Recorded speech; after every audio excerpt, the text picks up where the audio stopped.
Nesiritide is very effective in producing a diuresis and lowering pulmonary artery pressures in patients with heart failure and other states of neurohormonal activations, such as use of cardiopulmonary bypass. It acts primarily by dilating afferent arterioles and, to a lesser extent, efferent arterioles, and improves renal blood flow. It can improve the delivery of diuretics to the tubules, thus producing a synergistic effect with the loop diuretics. It therefore may be of benefit to patients who are diuretic resistant. It is given in a bolus dose of 2 nanogram kilogram over 1 minute, followed by an infusion of 0.01 to 0.03 nanogram kilogram minute. There are limited data on use of nesiritide to treat postoperative acute kidney injury. One study found that nesiritide was very effective in improving diuresis and hemodynamics in patients whose Oliguria did not respond to dopamine or diuretics. Another report showed that patients with normal preoperative renal function who developed postoperative acute kidney injury had enhanced recovery of renal excretory function and a 50% reduction in the need for renal replacement therapy when they received 50 nanogram kilogram minute of recombinant human atrial natriuretic peptide. It is likely that such a benefit may be demonstrated with nesiritide as well. Phenaldopam. Phenaldopam has shown equivocal results in the treatment of established acute kidney injury after cardiac surgery. One study of patients receiving a 72-hour infusion for early acute kidney injury, a 50% rise in creatinine showed a trend towards reduction in mortality and the need for dialysis in non-diabetic patients.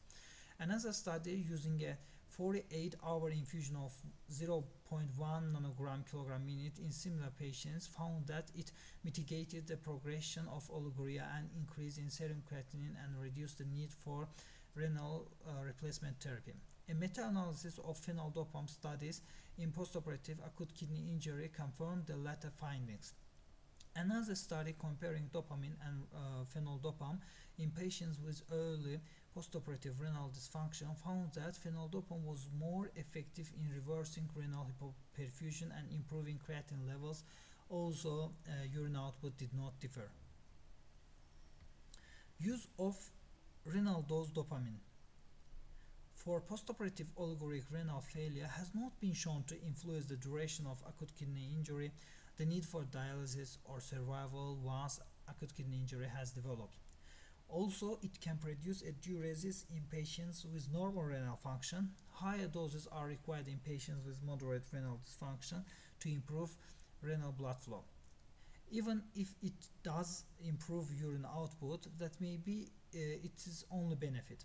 Studies of dopamine used in critically ill patients have found it to be deleterious to recovery by worsening splanchnic oxygenation, impairing gastrointestinal function, impairing endocrine and immunologic systems, and blunting their respiratory drive. Comparisons of dopamine and dobutamine on renal function in critically ill patients have been evaluated in several studies. One shows that renal dose dopamine increased urine output without improving creatinine clearance, whereas dobutamine did just the opposite. Another shows that dopamine produced a diuresis and improved creatinine clearance unrelated to any hemodynamic effects, whereas dobutamine had no effect on any renal variable.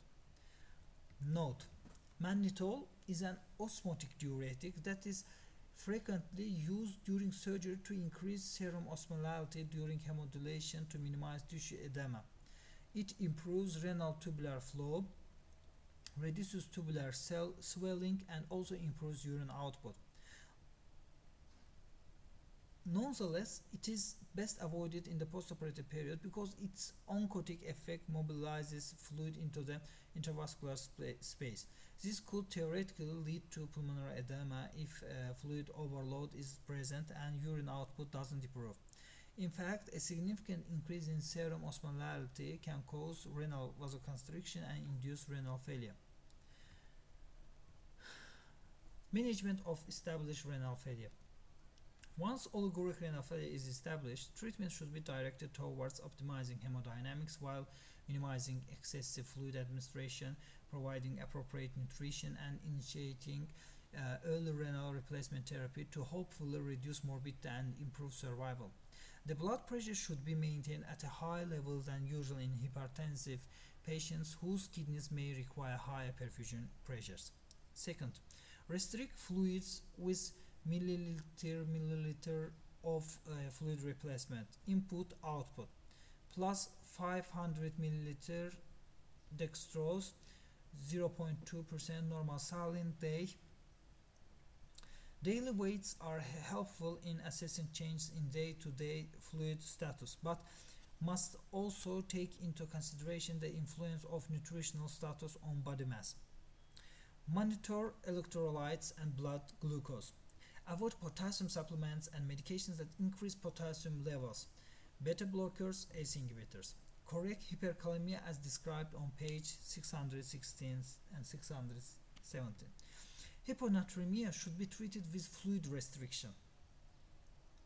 Metabolic acidosis should be corrected if serum bicarbonate falls below 15 milliequivalent. Correct hyperglycemia and abnormalities of calcium, phosphate, or magnesium metabolism. Medications.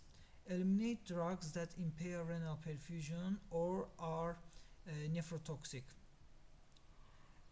ACE inhibitors, angiotensin receptor blockers, aminoglycosides, non-steroid anti-inflammatory drugs. Avoid or adjust doses of medications that are excreted or metabolized by the kidneys, particularly digoxin, low molecular weight heparin, and renally excreted antibiotics.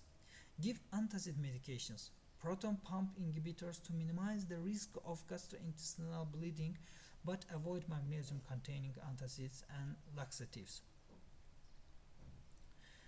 Remove the Foley catheter and catheterize daily or depending on urine output.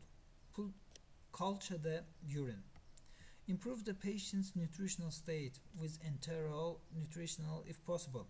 If the patient is able to eat, an essential amino acid diet should be used. Protein should not be restricted if the patient is on hemodialysis, which can result in the loss of 3 to 5 gram hour of protein. Patients on dialysis should receive approximately 1.5 kilogram day of protein. If the patient is unable to eat but has a functional gastrointestinal tract, a high nitrogen tube feeding can be used if the patient is on dialysis. For most patients with acute renal failure, there is no need to alter the amount of protein, and standard tube feedings can be used unless hyperkalemia is present. In patients with chronic kidney disease that doesn't require dialysis, a low protein supplement can be used to provide 0.5-0.8 kilogram day of protein. If the patient is unable to tolerate enteral feedings, total parenteral nutrition using a 4.25% amino acid, 35% dextrose solution that contains no potassium, magnesium, or phosphate is recommended. Consider the prompt initiation of renal replacement therapy.